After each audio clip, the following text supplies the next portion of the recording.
하나님의 말씀 마태복음 16장 13절로 21절의 첫 번째 본문입니다. 신약성서 26쪽 마태복음 16장 13절로 21절의 첫 번째 본문입니다.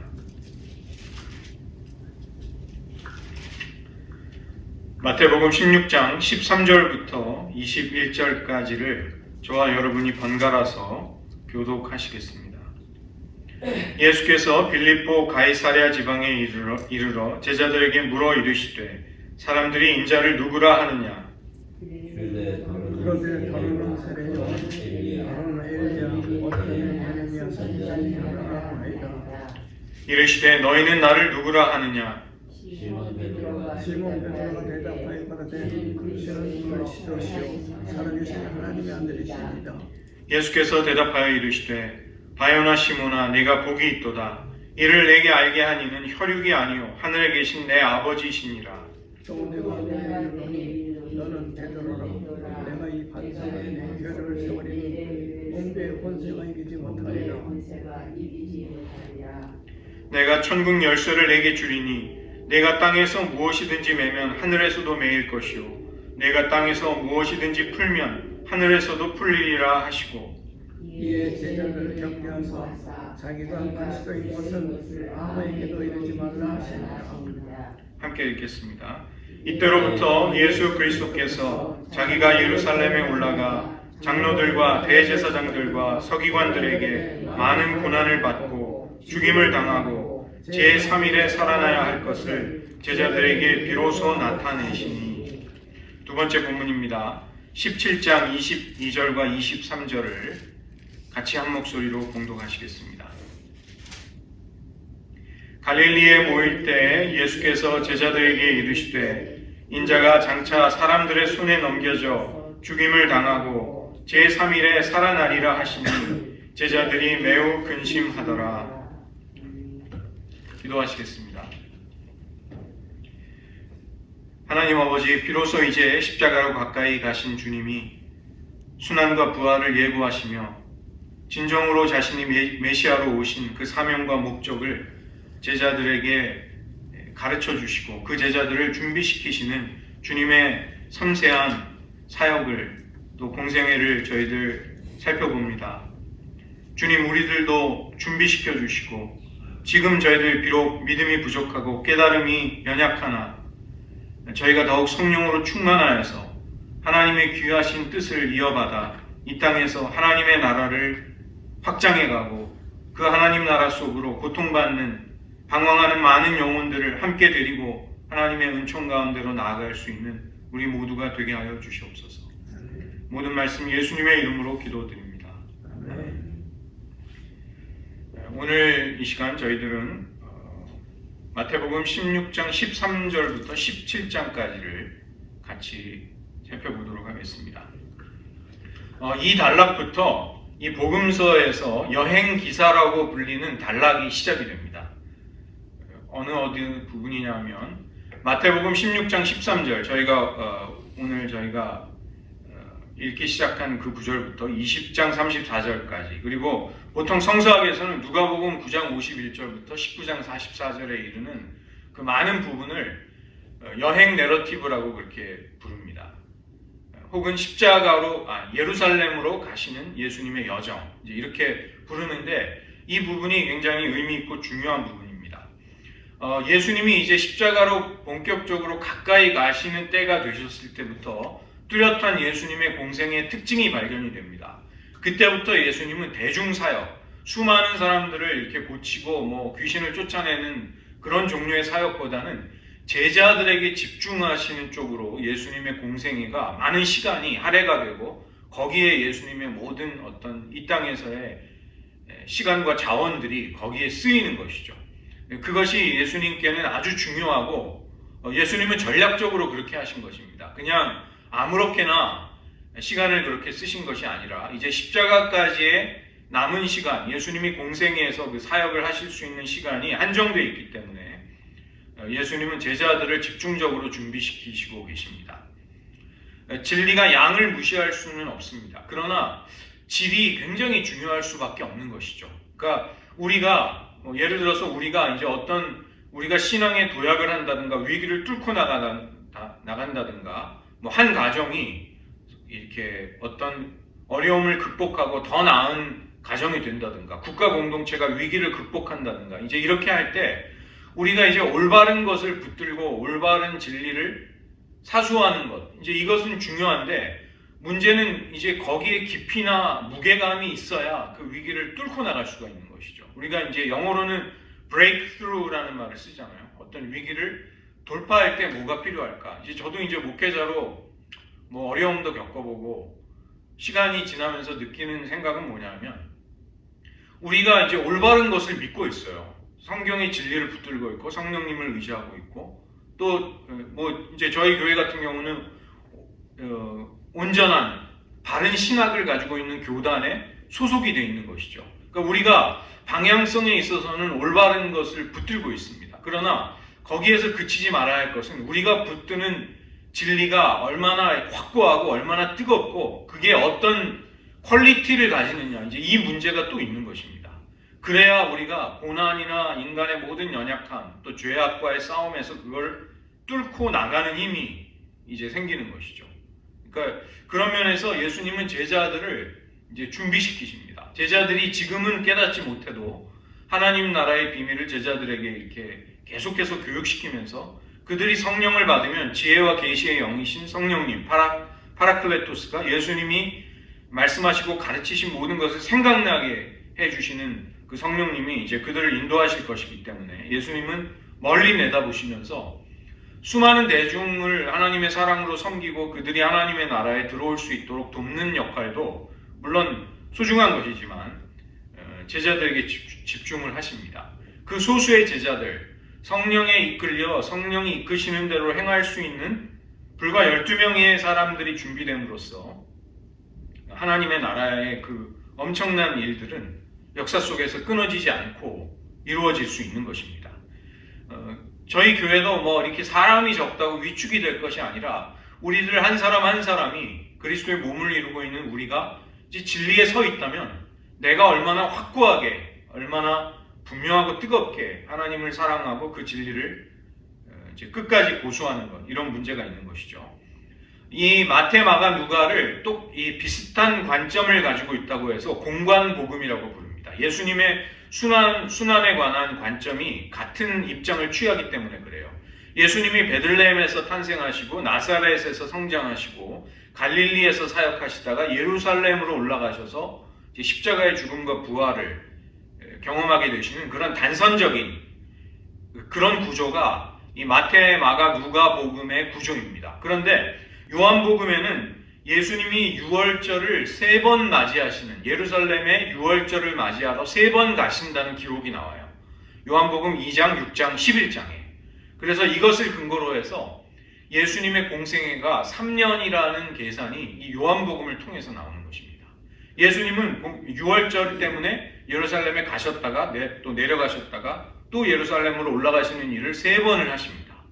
그리고 이제 마지막에는 유월절 어린 양으로 그 유월절을 예비하는 날 양을 잡는 시간에 이제 십자가에서 죽음을 맞이하시는 것이 이제 사도 요한이 보는 예수님의 순환사입니다. 그래서 오늘 단락부터가 이제 예루살렘으로 본격적으로 가시는 예수님. 그래서 제자들을 준비시키시고 예수님의 여기서부터의 특징은 이제 예수님의 순환에 대한 예언이 본격적으로 시작이 됩니다. 3번에 걸쳐서 마태복음에는 3번에 걸쳐서 나오죠. 먼저는 예수님께서 베드로에게 가이사랴 빌립보에서 굉장히 중요한 질문을 하십니다. 사람들이 어떻게 하느냐 이걸 물으신 다음에 너희는 나를 누구라고 하느냐. 이게 굉장히 중요한 질문일 수밖에 없죠. 왜냐하면 우리가 하나님을 어떻게 인식하고 어떻게 아느냐가 그것이 나를 아는 지식과 직결이 되어 있습니다. 칼빈이 기독교 강요에서 우리가 지니고 있는 참되고 건전한 지혜에는 그것을 지탱하는 2개의 큰 기둥이 있다. 하나는 하나님을 아는 지식이고 하나는 우리 자신, 인간을 아는 지식이다. 그리고 이 2개는 서로 깊이 연결되어 있어서 무엇이 먼저라고 할 수 없다. 이렇게 말하고 있습니다. 인간이 자기를 깊이 성찰하고 분석한다고 해서 자기 자신을 깊이 알 수가 없습니다. 하나님을 알게 될 때 그 하나님 앞에 서 있는 죄인된 우리, 그리고 의롭다 하심을 입고 구원을 받은 우리, 그리고 영광스러운 미래가 약속되어 있는 우리 자신의 인간됨을 이제 붙들 수 있게 되고 깨달을 수 있게 되는 것이죠. 어거스틴이 데카르트가, 사실은 데카르트가 이제 근대를 연 철학자라고 그렇게 평가를 받거든요. 나는 생각한다, 보로 존재한다. 근데 이 데카르트의 이 코기토 에르고숨, 이 명제는 어거스틴의 명제에 대한 오마주, 이렇게 그 어거스틴에 대한 존경을 표하는 가운데서 만들어진 것입니다. 어거스틴이 무슨 얘기를 했냐면 Si follower ergo sum, 그러니까 내가 오류를 범할지라도 나는 존재한다. 이게 무슨 이야기냐면 어거스틴은 인간의 의식과 마음이 하나님의 계시를 수용할 수 있는, 받아들일 수 있는 기관이라고 본 것입니다. 그래서 내가 비록 죄인이고 잘못된 삶을 살고 있을지라도, 방황한다 할지라도 하나님이 그 계시의 빛을 우리의 마음에 비추어 주실 때 우리는 하나님 앞에 계속 존재하고 살아갈 수 있다, 올바르게 살 수 있다, 이제 이것을 이야기한 것입니다. 그런데 데카르트가 이제 근대 철학을 열면서 거기서 하나님 앞에 선 인간의 위치를 이렇게 소고를 삭제를 시켜버린 거예요. 그러면 남는 건 뭐냐면 인간의 의식. 인간이 여러 가지 걸 경험한다 할지라도 최소한 내가 생각하고 인간이 스스로를 의식하고 있는 한 나는 존재한다는 걸 확인할 수 있는 것이죠. 그러니까 데카르트는 인간의 의식을 확장해서 그게 인간됨이다, 그렇게 설정을 한 것입니다. 이제 여기서 이제 근대 과학과 철학관이 여기서, 세계 인식이 여기서 생긴 것이죠. 그러나 결정적으로 어거스틴이 생각하고 있는 이 하나님 앞에서의 인간됨, 이것을, 그 근본을 이탈해버린 것입니다. 그 다음에 실존주의로 가면 여기서 한 발 더 나가서 사르트르는 실존이 본질에 앞선다. 내가 지금 처하고 있는 현실, 이게 정말 중요한 거지. 인간의 본질이 무엇이건 간에 지금 내가 시궁창 같은, 지옥 같은 전쟁 속에, 인간의 한계 상황 속에 내몰려 있다면 그것이 인간의 가장 중요한 본질일 수밖에 없다. 이런 식으로 이제 이해를 한 것입니다. 그러나 우리는 예수님의 질문 앞에 섰을 때 너희가 나를 누구라 하느냐, 예수님은 제자들에게 그것을 확인하려고 하신 것이죠. 우리가 성령을 통해서 하나님이 누구인지를 알게 될 때 우리는 진정한 나 자신을 알 수 있게 되고, 나를 사랑할 수 있게 되고, 나의 소명, 내가 이 땅의 인생으로 존재하는 의미 같은 것들을 발견할 수 있게 됩니다. 그래서 이 베드로가 이제 성령의 감동이 되어서 놀라운 신앙 고백을 하죠. 주는 그리스도시요 살아계신 하나님의 아들이시라는, 예수님이 누구이신지에 대한 너무나도 명쾌하고 너무나도 분명한 대답을 합니다. 그때 예수님은 혈육이 아니라, 인간이 아니라 하늘 아버지께서 너에게 그것을 가르쳐 주셨다. 이것이 얼마나 복된 것인지 아느냐. 이 바요나 시모나, 그거는 요나의 아들이란 뜻인데 요한의 축약형입니다. 그래서 요한의 아들 시모나, 네가 얼마나 그 하늘 아버지께서 예수님이 누구인지를 알게 하시는 그 은혜를 주셨다는 것이 너에게 엄청난 복이라는 것을 예수님이 알려주시죠. 그리고 예수님이 이 베드로, 페트로스라는 이 베드로의 이름의 뜻은 바위라는 뜻인데, 내가 이 바위를 교회의 반석으로 삼아서 그 위에다가 내 교회를 세우겠다. 그러니까 예수님은 언어 유희를 하신 것입니다. 페트로스를 페트라를 삼아서, 반석으로 삼아서 이 반석 위에 교회를 세우겠다. 아람어로는 이제 베드로의 이름이 게바죠, 게바. 문제는 이 예수님이 교회를 세우시겠다고 하신 이 반석이 무엇을 지칭하는가? 로마 카톨릭은 베드로가 초대 교황이라고 그렇게 생각합니다. 자기네들이. 일대 교황이 베드로고, 그 베드로가 이제 교회의 기초석이다, 이런 식으로 생각을 하는데, 우리 이제 개혁주의 신앙을 가진 개신교도들은 신앙인들의 신앙 고백을 이제 바위라고 보는 것이고, 예수님이 자기를 구주로, 살아계신 하나님의 아들과 구주로 믿고 고백하는 신자들의 그 믿음 위에다가 당신의 교회를 세우시게 되는 것이죠. 물론 교회의 모퉁이 돌이 되신 분은 예수님이시죠. 그래서 이 교회에 천국의 열쇠를 주시는데 이것은 예수님의 전권을 주시는 것입니다. 이 땅에서 매고 푸는 것이 하늘에서도 이루어지는 권세. 그 맨다는 것은 무엇을 제한하고 규정짓고 그것을 묶어두는 것이죠. 그 다음에 푼다는 것은 자유케 하고 그것을 활성화시키고 그것이 풀려 흐르게 하는 것이고 어떤 속박을 끊어버리는 이제 그런 권세, 묶기도 하고 풀기도 하는 이런 권세를 교회에 주시는 것입니다. 하나님의 뜻을 예수님이 가르쳐 주시고 이제 성령을 받은 제자들은 그 성령님을 의지하면서 이 하나님의 뜻을 다양한 상황 속에 우리의 삶의 실제 속에 이제 해석을 하고 적용을 할 수 있게 됩니다. 그때 묶고 푸는 권세가 이제 선포가 되는 것이죠. 이것은 뭐 인간이 이렇게 마음대로 전행적으로 휘두를 수 있는 뭐 그런 것이 아니라 이제 예수님이 그분의 권세를 교회에 위임해 주시는 것입니다. 교회에 맡겨 주셔서 그것을 선하게 잘 사용하라고 그렇게 당부하시는 것이죠. 이때로부터 이제 예수님은 본격적인 순환을 예고하시는데 마태복음에 3번 나옵니다. 16장과 17장, 20장에 걸쳐서 계속이 됩니다. 지금 개혁 성경, 개혁 개정판에는 이게 뚜렷이 조금 반영이 되지 않는 표현이 있어서 제가 말씀을 드리면 21절에 보시면 16장 21절 예루살렘에 올라가 장로들과 대제사장들과 서기관들에게 많은 고난을 받고 죽임을 당하고 제3일에 살아나야 하리라. 이제 이렇게 번역이 되어 있잖아요. 근데 여기 day라는 그 헬라어가 있습니다. 헬라어가 있어서 영어 성경에는 must라는 식으로 이제 번역을 해놨어요. 그래서 고난을 받아야만 하고 그 다음에 죽임을 당해야만 하고 제3일에 살아나야만 하리라. 하나님의 신적인 당위, 하나님이 반드시 그렇게 하도록 하신 것을 내가 이제 십자가의 길을 가면서 그것을 내가 감당해야 된다. 반드시 그렇게 돼야 한다. 이런 뜻이 여기 들어있습니다.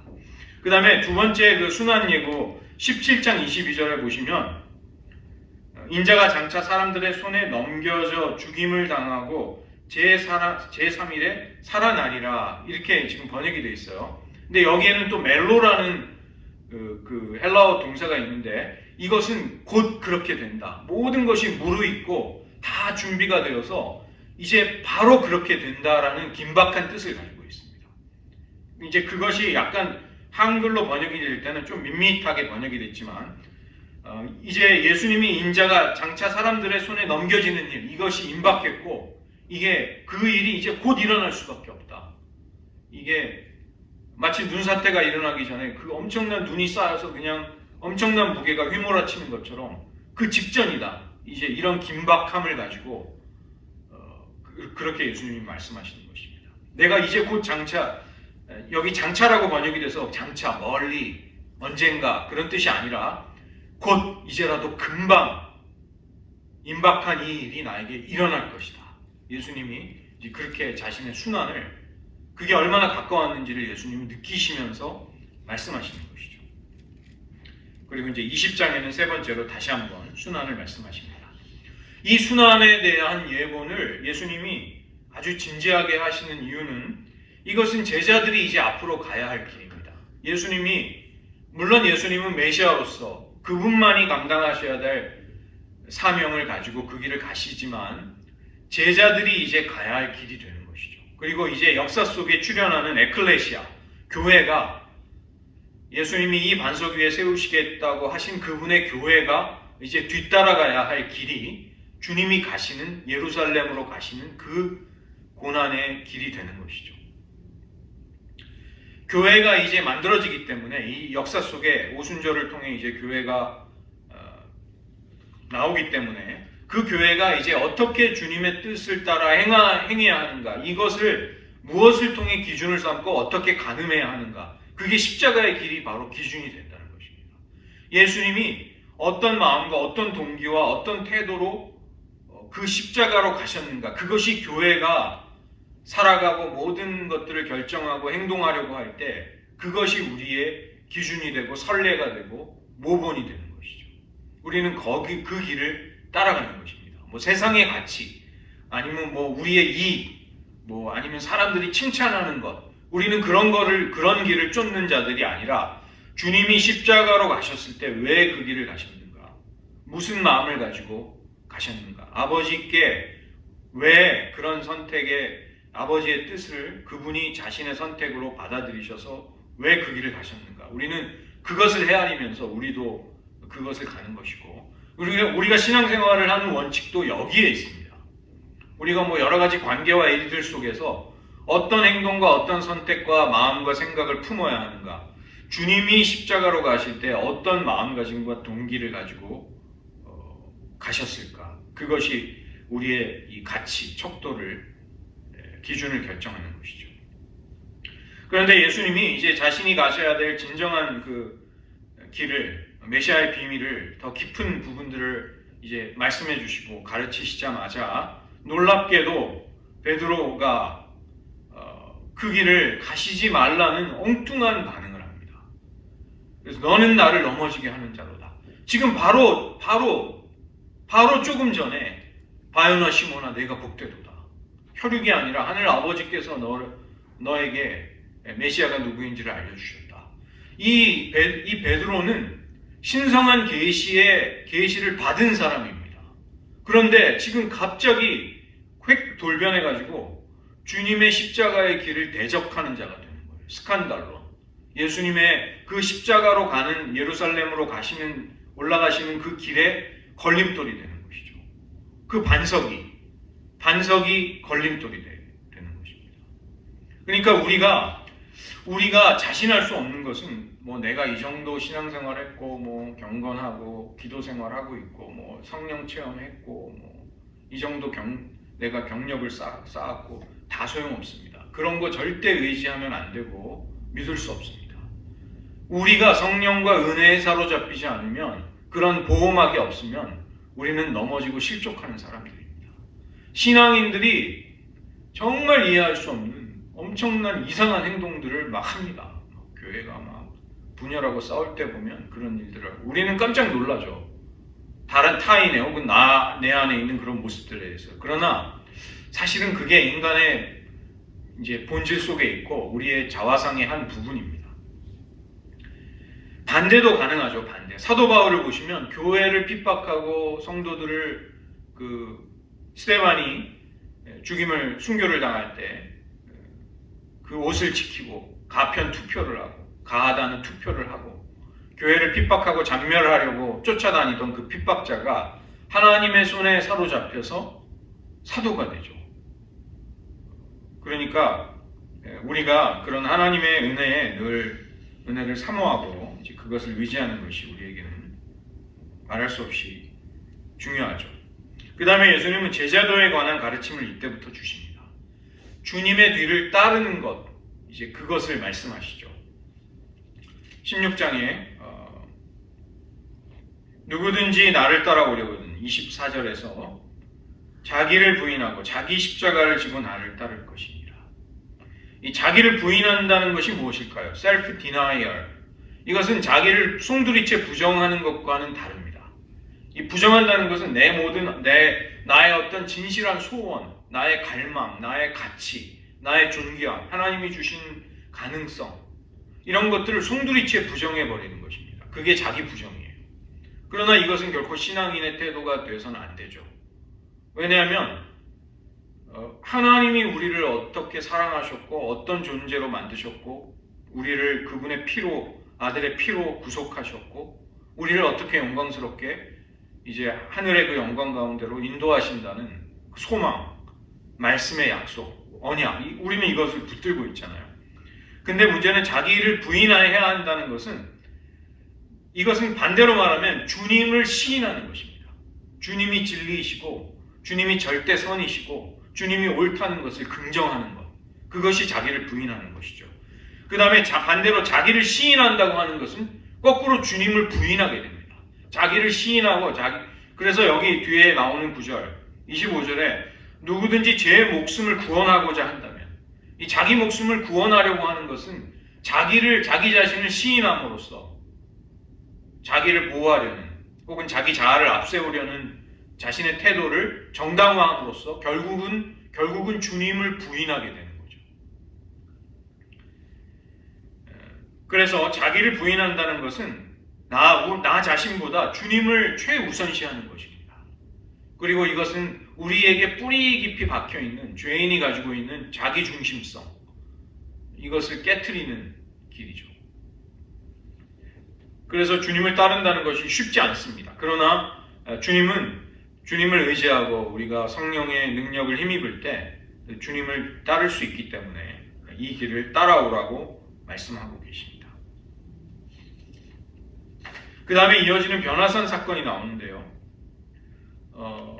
변화산 사건 속에서 모세와 엘리야가 그 자리에 출연을 합니다.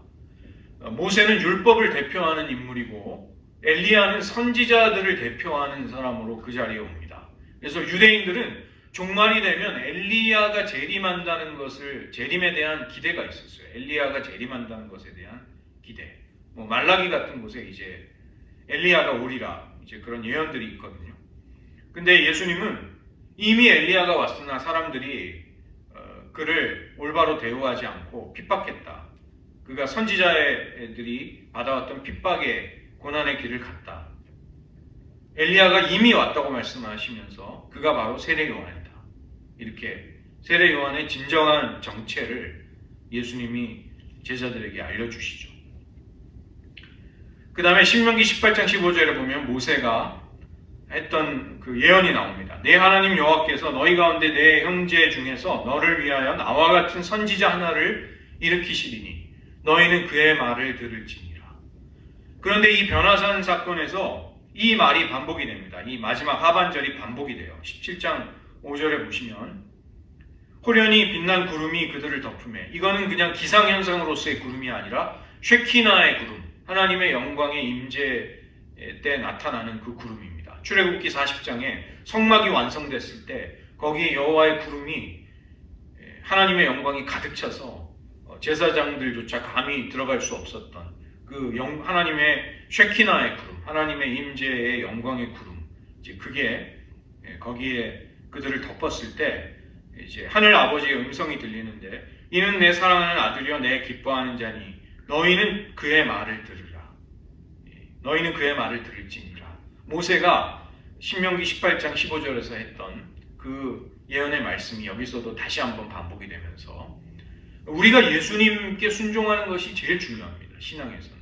이렇게 똑똑하고 영특하고 이런 거 별로 중요하지 않아요. 신앙에서는 어떻게 보면 좀 우직하게 나는 예수님께 그냥 순종할 거야. 사람들이 뭐라고 하건 상황이 불리하건 유리하건 세상의 가치가 어떻건 나는 예수님의 말씀을 그냥 최우선시하고 나는 그걸 따라갈 거야. 나는 그대로 살 거야. 이게 우리의 신앙인들의 태도가 돼야 되죠. 교회도 그래야 됩니다. 교회도 이렇게 시세에 영합해가지고 이랬다 저랬다 뭐가 더 유리할까 이렇게 하지 말고 그냥 우리 교회는 그냥 예수님이 하라고 하신 대로 하겠다. 예수님이 지키라고 하신 거 지키겠다. 우리는 그분의 말을 오직 듣겠다. 이렇게 그렇게 나가야 되죠. 이 같은 병행 본문에 누가복음 9장 31절을 보면 영광 중에 이 모세와 엘리야가 예수님과 더불어 장차 예수님이 예루살렘에서 별세하신다는 것을, 그게 대화의 주제였어요. 이 별세라는 것이 이제 세상을 떠난다는 뜻도 있지만 엑소더스거든요. 헬라어로 엑소더스. 그래서 예수님이 이제 영적인 출애굽을 이끄시는 진정한 이 여호수아가 예표했던 그 진정한 메시아로서의 사명을 감당하신다는 것을 이제 보여주는 거죠. 물론 예수님의 이건 십자가의 죽음도 의미하지만 예수님이 죽음 후에 부활하시고 승천하시면서 그분의 당신의 백성들을 이끄시는 영적인 엑소더스, 출애굽이 일어난다는 것을 이제 그 세 분이 대화 가운데 이야기했고, 이 자리에서 베드로와 함께 올라갔던 두 제자들, 세 명의 제자들은 깊이 졸았습니다. 졸다가 깨어난 거예요. 이제 이게 마태복음에는 나오지 않지만 누가복음을 보면, 그러니까 이 엄청난 하늘의 영광을 예수님이 가지고 계신다는 것이 계시되는 그 변화산 사건에서도 제자들은 졸고 있었어요. 깊이 잠이 들어 있었어요.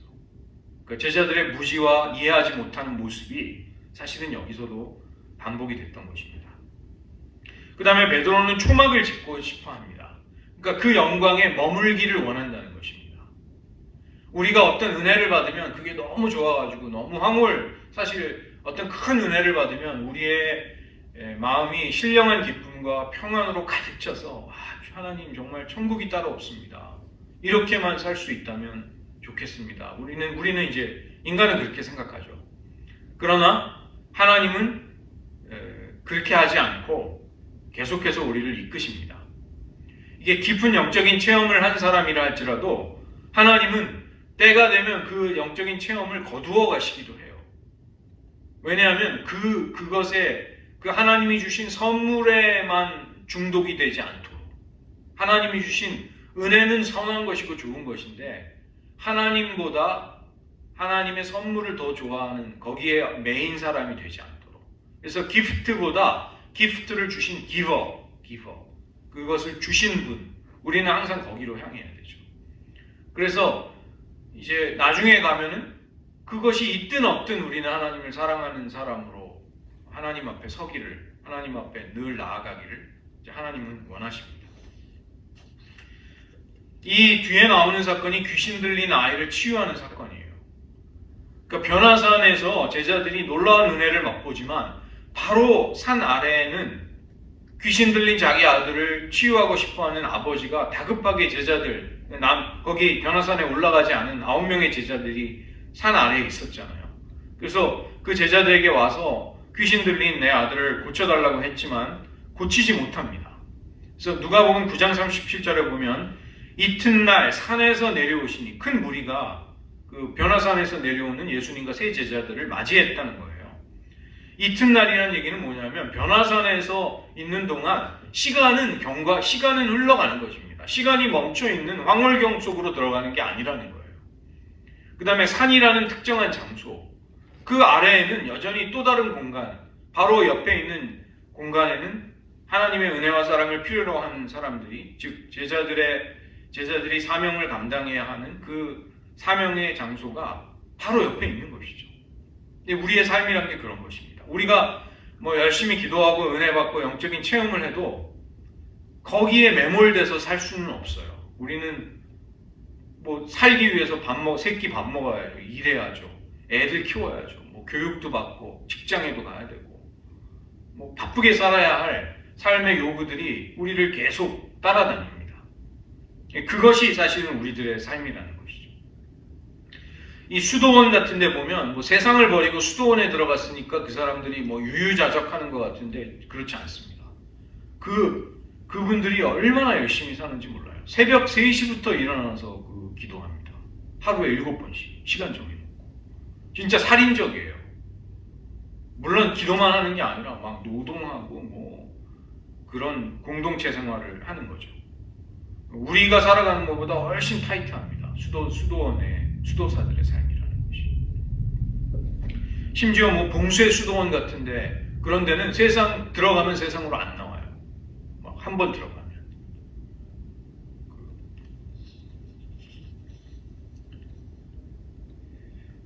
그래서 예수님은 이 고치지 못하는 제자들을 보면서 믿음이 없고 패역한 세대여 내가 얼마나 너희와 함께 있으며 너희를 참으리요. 그러니까 우리가 볼 때는 예수님이 화가 나셨나 짜증이 나셨나, 근데 그게 아니라 예수님은 지금 순환 예고를 하셨기 때문에 내가 이제 인자가 곧 사람들의 손에 넘겨져 고난을 받고 죽임을 당하고 제3일에 살아나야 하리라. 이 다급한 십자가로 가시는 그분의 십자가의 여정 속에서 이 말씀을 하시는 거예요.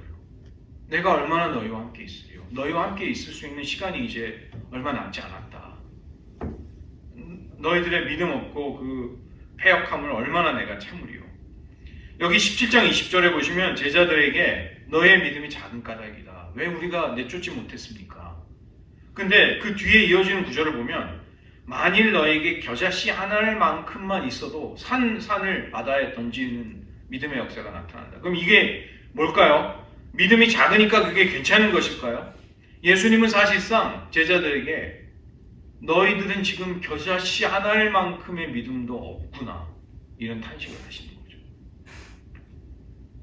그러니까 이런 믿음 없음의 문제가 우리들에게도 제일 어려운 문제입니다. 주님을 우리가 깊이 신뢰하지 못하기 때문에 두려워하고 고통스러워하고 우리가 막 이렇게 안정감을 갖지 못하고 그렇게 되는 것이죠. 염려하고. 그 다음에 성전세를 예수님은 납부하라고 하시는데, 이 성전세는 그 당시에 20세 이상의 이스라엘 남자들 모두가 내야 하는 2드라크마였는데, 이제 여기서는 그 같은 가치를 가지는 반세겔의 성전세를 내야 한다고 했을 때, 이제 사실은 예수님이 이런 상황들을 다 설명을 해주십니다. 왕의 아들들은 세금을 안 내잖아요. 국세라든가 이런 관세 같은 걸 내지 않죠. 왜냐하면 왕의 아들이니까. 왕이 통치하는 왕국에서는. 그러나 너희가 지금 하나님의 아들과 딸들이기 때문에, 왕의 자녀들이기 때문에 너희들은 그런 세상의 가치와 질서에 종속돼 있을 필요가 없다. 사실은 성전세를 낼 필요도 없습니다. 그러나 내는 이유는 타인을 실족하지 않도록 하기 위해서 내는 거예요.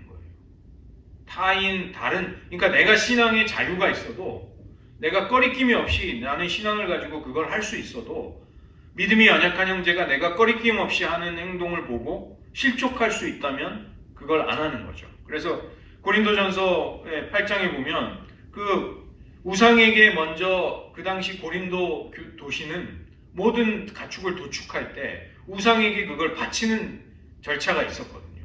그런데 사도 바울 같은 믿음이 깊고 담대하고 확고한 사람들은, 아니 온 천하에 한 분 하나님이 모든 것을 지으시고 모든 은혜로 그걸 누리도록 우리에게 주셨는데 무슨 우상에게 바쳐진 고기라고 해서 우리가 못 먹냐. 그런데 이제 믿음이 약한 사람들은 그걸 보고 시험에 빠지고 양심에 꺼리낌이 생기고 이렇게 실족하는 사람들이 있었기 때문에, 사도 바울은 내가 저 형제들이 혹시라도 실족한다면 나는 고기를 먹지 않겠다. 나는 그걸 얼마든지 할 수 있는 믿음의 자유와 그런 하나님이 어떠한 분이신지를 아는 영적인 지식이 있을지라도 그 자신의 자유를 사랑 때문에 제한하겠다는 거죠. 그래서 예수님도 이제 비슷한 동기를 가지고 다른 이들이 실족하지 않도록 하기 위해서 성전세를 내라고 하시면서 이제 그것을 이제 기적적인 방법으로 공급해 주시는 하나님의 은혜를 체험하도록 그렇게 제자들을 시킵니다. 낚시를 해서 그 고기를 건져 올리면 그 고기 입 안에 들어가 있는 한 세겔을 가지고 가서 그걸로 성전세를 내라. 이렇게. 그러니까 하나님의 뜻을 행하려고 하는 제자들에게 그 은혜의 수단을 하나님이 이제 연결해 주시는 것이죠. 우리가 이제 오늘 살펴본 이 단락은 예수님이 십자가로 가실 때 그분은 아주 진지하게, 예수님은 이제부터는 순환과 부활을 예고하십니다.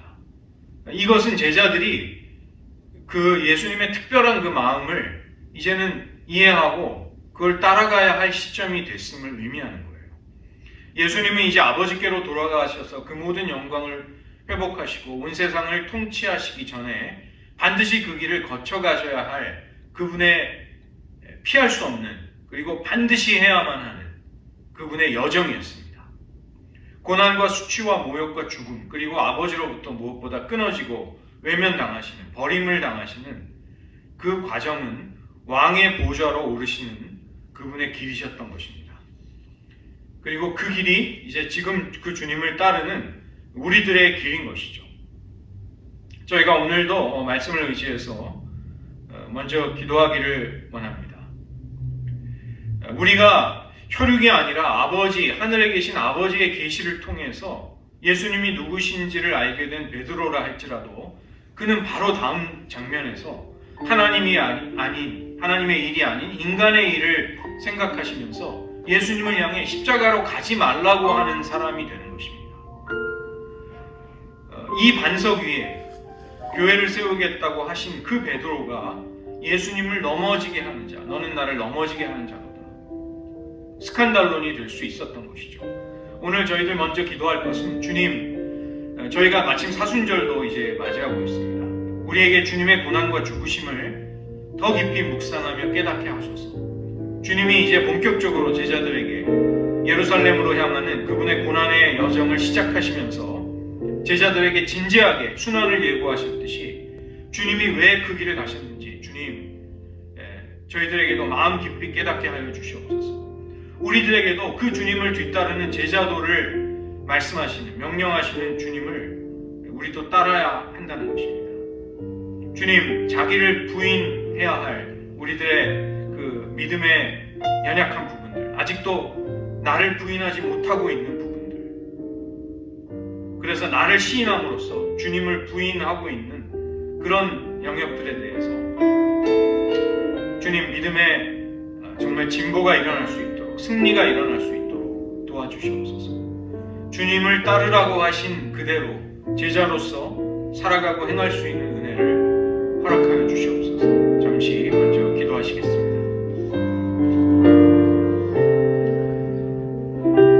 주님 이제 예루살렘으로 올라가실 때 가까워 주시고, 주님은 세 번에 걸쳐 순환과 또 부활을 예고하시면서 제자들에게 그 길을 준비시키고 계십니다. 그 길은 누구든지 자기를 부인하고 자기의 십자가를 지고 주님을 따라야만 하는 믿음의 길이요, 제자들이 먼저 가고 우리들도 지금 따라가야 할 길임을 깨닫게 됩니다. 하나님, 우리들은 우리 자신을 부인하지 못하면서 주님의 뜻보다 우리 자신의 뜻, 우리의 아직과 우리들의 한계 속에 매몰된 채로 주님을 신실하게 따르지 못하는 연약함과 실패가 있습니다. 주님, 불쌍히 여겨주시고 우리들에게 다시 한번 믿음과 용기를 허락하여 주시옵소서. 주님께서 어떤 마음과 어떤 사랑을 가지고 그 길로 올라가셨는지 저희들 사순절을 맞아 다시 한번 깊이 깨닫고 기도하고 묵상할 수 있는 시간들을 주시고 우리들을 더욱 깊은 주님의 마음, 주님의 은혜 가운데로 이끌어 주시옵소서. 우리들도 주님을 뒤따를 수 있는 은혜 허락하여 주시옵소서. 두 번째로 한 가지 더 기도하겠습니다. 제자들은 변화산 사건의 은혜와 계시를 경험했지만 그들은 잠들어 있었습니다. 아직 깨닫지 못했다는 것입니다. 그러나 그들이 성령을 받고 예수님이 누구이신지를 똑똑히 이해하게 되었을 때 그들은 자신의 생명을 기꺼이 하나님께 바치는 사람들이 되었습니다. 우리들에게는 어떤 더 큰 은혜, 더 깊은 영적인 체험과 경지를 사모해야 할 열심도 물론 필요하지만 너희는 그의 말을 들으라는 그 변화산 사건 속에서 울려 퍼진 주님의 음성에 대한 순종이 있어야만 하겠습니다. 예수님이 우리의 믿음의 시야에서 오직 주목해야 할 분이라는 것을 잊지 말아야 한다는 것입니다. 제자들이 눈을 들어 다시 보았을 때 그 변화산에 오직 예수님 외에는 아무도 보이지 않았듯이 우리의 믿음의 시야 속에 우리가 우리의 인생을 어떻게 경영하고 어떻게 살아가고자 하는 우리의 인생의 계획 속에 오직 주님만이 보이시는 것이 그게 주님의 뜻을 따르는 길이 될 것입니다. 우리에게 여러 가지 그 잡다한 관심들, 우리가 원하는 것들, 갈망들, 우리를 혼잡스럽게 하는 것들, 또 우리가 얽매여 있는 것들을 주님 치워주시옵소서. 내려놓을 수 있도록 도와주시옵소서. 포기할 수 있도록 도와주시옵소서. 눈을 들었을 때 오직 변화산에 주님만을 볼 수 있었던 제자들과 같이 주님, 우리의 믿음의 시야 속에 우리의 심령에 우리가 사랑하고 순종해야 될 주님만이 보이게 하여 주시옵소서. 다시 한번 우리의 사랑하고 사모하는 주님만을 위해서 다시 한번 기도하시겠습니다. 주님, 베드로조차 그리스도를 고백하고 주님을 십자가로 가시는 길을 막아서는 걸림돌이 되었습니다. 하나님, 우리들도 주님과 붙들어 주셔야만 믿음의 길에 운전할 수 있습니다. 하나님, 우리에게 더 깊은 은혜, 더 많은 풍성한 은혜가 필요합니다. 그러나 지금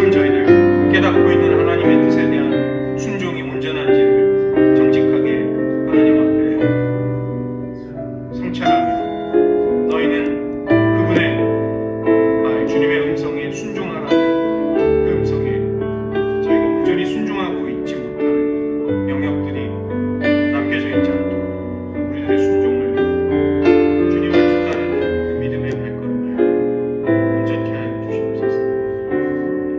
하나님, 그 변화산에 다른 그 무엇이 남은 것이 아니라 제자들이 여전히 바라보고 의지하고 사모하며 사랑해야 할 예수님만이 우리들의 눈에 들어왔듯이 우리가 어떤 영적인 체험과 어떠한 여정을 거친다 할지라도 우리들의 마음에 오직 예수님만이 뚜렷이 각인되고 뚜렷이 보여져서 주님만을 사랑하며 따를 수 있는 저희들 되게 하여 주시옵소서.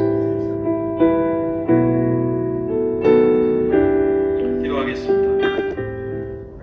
하나님 아버지, 주님께서 십자가로 가까이 가시는 때가 되셨을 때 주님은 장차 인자가 사람들의 손에 넘기워져 고난을 받고 죽임을 당하고 제3일에 살아나야만 한다는 것을, 임박한 그 일이 곧 이루어진다는 것을 간절한 마음으로 제자들에게 가르쳐 주셨습니다. 저희들 사순절을 맞이한 저희들에게도 주님의 순환에, 주님의 고난 속에 담겨있는 주님의 마음, 또 하나님의 뜻에 끝까지 순종하고자 하셨던 주님의 그 인생의 여정이 무엇을 의미하는지를 똑똑히 알려주시옵소서.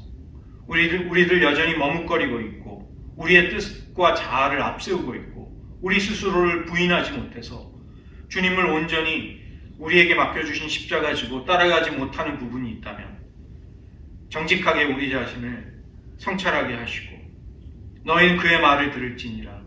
아무리 신비스럽고 신령한 영적인 체험이 있다 할지라도 그 변화산 사건 속에 들려온 하나님 아버지의 음성 앞에 제자들이 순종해야 했듯이 제자들의 눈앞에 그 변화산에 신비로운 영적인 체험이 지나가고 오직 그들의 시야에 예수님만이 들어왔듯이 우리들의 마음과 심령 속에도 우리가 사랑하고 사모하고 의지해야 할 예수님만이 보이게 하시고 그 예수님께 순종하고자 하는 열심과 뜨거운 사랑이 우리들의 마음에 가득할 수 있도록 주님 우리들을 주장하시고 인도하여 주시옵소서. 하나님, 이 교회 그리고 이 땅의 많은 교회들이 어려움과 침체와 위기 앞에 서 있습니다. 그러나 우리는 두려워하고 걱정하고 염려하는 대신에 오직 주님만을 바라보며 주님만을 의지하며 주님을 깊이 생각하며 주님을 뒤따라갈 수 있는 당신의 교회들이 되게 하여 주시옵소서. 모든 말씀 예수님의 이름으로 기도드립니다.